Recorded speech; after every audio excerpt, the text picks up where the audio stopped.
Brazil controlled the ball for 70 minutes against Norway.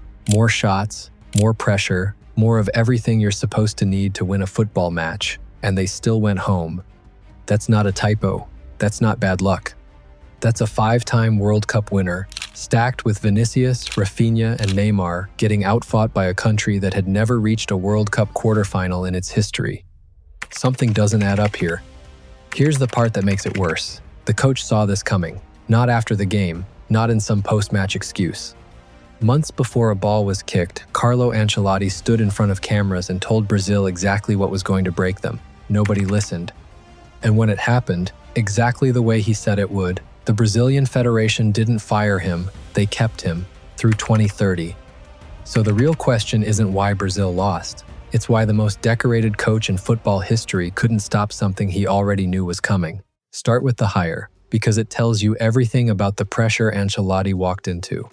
In May last year, Brazil pulled him straight out of Real Madrid, mid-contract, to save a qualifying campaign that had gone sideways under Dorival Jr.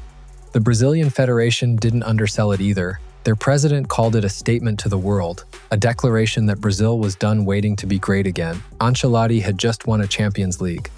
Now he was being handed a national team that hadn't lifted the World Cup since 2002.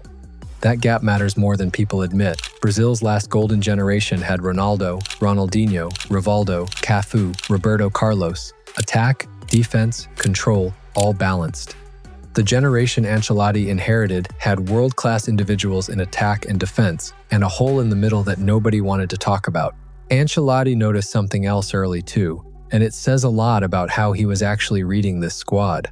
He told Neymar and Vinicius Jr., two of the biggest names in Brazilian football, that reputation wouldn't buy them a seat on the plane. They had to be at full fitness to make the World Cup squad, full stop. That wasn't a throwaway man management line either. Neymar had spent years fighting back from a serious knee injury, and Ancelotti was making it clear, publicly, that history alone wasn't going to save anyone a place. He was building a team on form, not on legend. The problem was, form couldn't fix the one position he actually needed fixing. He talked about it anyway. In March, months before the tournament, Ancelotti made a comment that got quoted and mostly ignored. He said the World Cup gets won by whoever concedes the least, not whoever scores the most.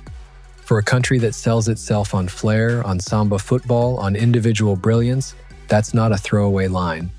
That's a coach telling you his team's greatest strength isn't going to be enough. Then the tournament started, and the warning stopped being theoretical. Brazil opened against Morocco and drew 1-1. On paper, that's a stumble, not a crisis. Watch the match itself, and it's something else. Casemiro, Bruno Guimaraes, and Lucas Paqueta, the engine room Ancelotti was trusting to control games, got physically overrun. Morocco's midfield was faster, sharper, more connected. Brazil had Vinicius and Rafinha doing what they always do. Nobody in the middle of the pitch was doing what Ancelotti needed them to do.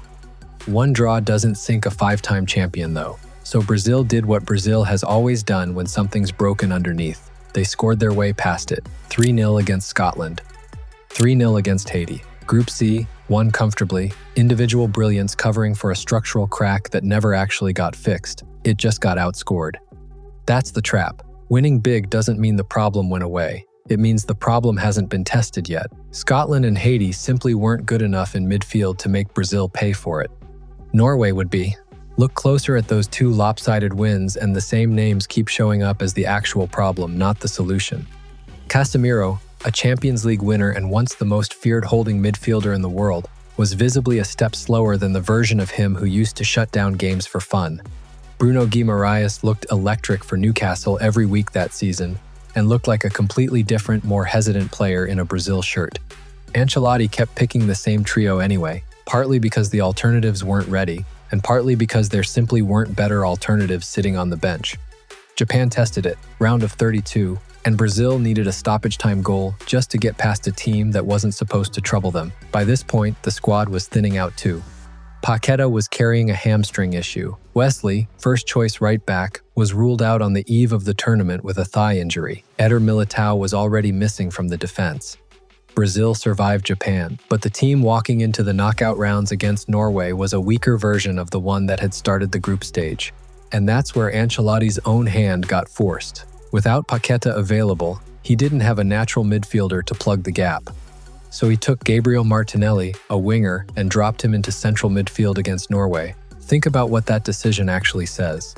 The greatest club coach of his generation, 5 Champions League titles, more than anyone in history, improvising a midfield out of a wide forward because the position simply didn't have healthy, high-level options left. That's not a tactical masterstroke. That's a man patching a hole he told everyone about a year earlier.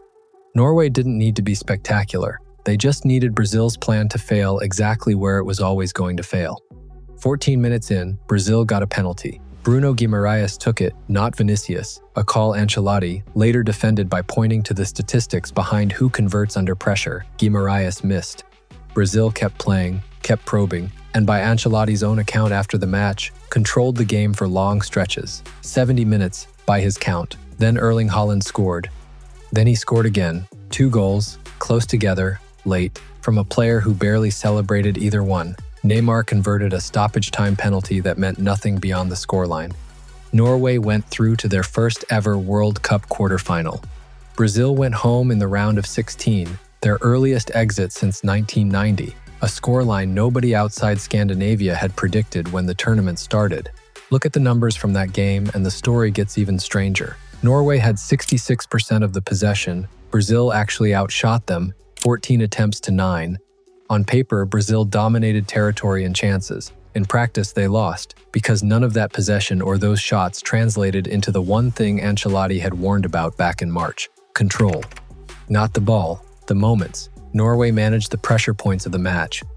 Brazil, for all their talent, looked like a brilliant collection of individuals rather than a team that could impose itself for 90 straight minutes.